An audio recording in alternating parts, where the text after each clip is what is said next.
Let's head back to the voicemail of Truth and Reason.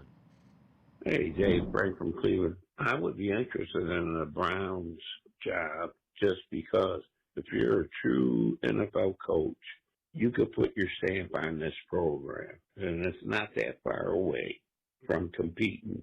So you got to rebuild that offense. You got a Super Bowl defense. You got to be able to come in here and create a new culture. And that leads me to believe I'm sticking with Schwartz and Tommy Reed as head coach for Schwartz and him as the offensive coordinator. I thought he did a pretty good job once he took over play calling. He's supposed to be an up-and-comer like the rest of these guys are looking for. You already have the kid in the house along with Schwartz. What's the hold-up? Love you, brother. Be good, be safe, and I'll be in touch.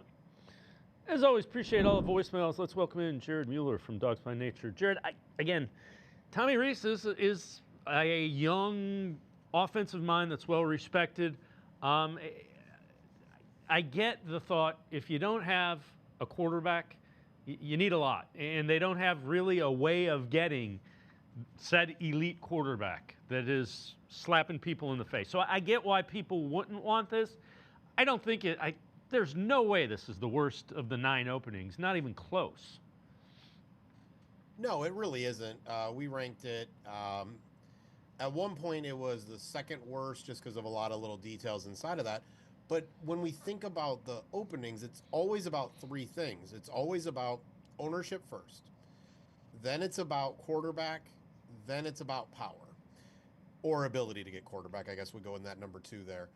So like the Raiders, for example, it would really just depend on how the coach saw Fernando Mendoza. If they saw him as a top flight level prospect, then the Raiders' job is going to be a little bit higher.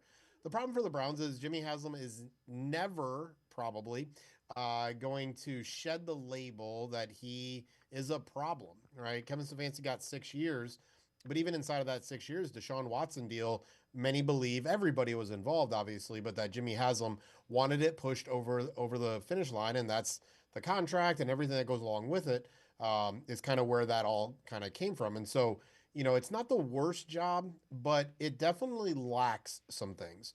I would say the Falcons, for example, are probably a much worse job with 2 quarterbacks who are mid to okay, with Cousins and Michael Penix. No first-round pick. They have some offensive talent, some defensive talent, but that's an example. Or even the Raiders, even if Mendoza's the guy, that roster needs a lot of help. Max Crosby's probably going to be moved on this offseason. Yeah, you got a tight end. Yes, you have a running back, but those are not premium positions. And the Browns have Quinshon Judkins and Harold Fannin Jr., which are pretty darn good at those 2 positions as well. So, yeah, I don't think the Browns is the worst job in the lot, but there are some reasons for it to be pretty low.